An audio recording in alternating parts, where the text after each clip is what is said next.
চালসা থেকে বিন্নাগুড়ি ক্যাম্প যাওয়ার পথে চাপড়ামারি ফরেস্টে একটি ছোট গাড়ির সঙ্গে আর্মি ভর্তি বাসের মুখোমুখি সংঘর্ষ।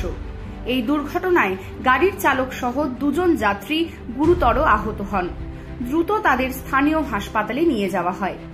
ঘটনার পরেই পুলিশ ও আর্মি প্রশাসনের সদস্যরা ঘটনাস্থলে পৌঁছে উদ্ধার কার্যে তৎপরতা চালান।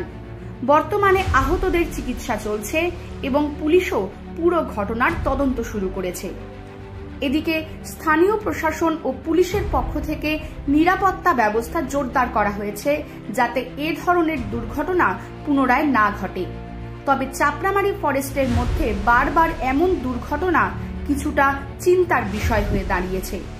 কেন এই এলাকায় বারংবার দুর্ঘটনা ঘটছে তা নিয়ে বিভিন্ন প্রশ্ন উঠেছে। এই ফরেস্টের জটিল রাস্তা, কম দৃশ্যমানতা এবং অদ্ভুতভাবে বিপজ্জনক পরিস্থিতির কারণ কি হতে পারে?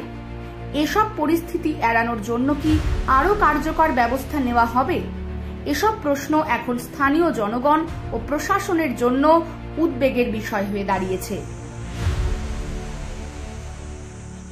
আপনারা দেখছেন নর্থ বেঙ্গল সমাচার, উত্তরের বার্তা, সত্যের পথে।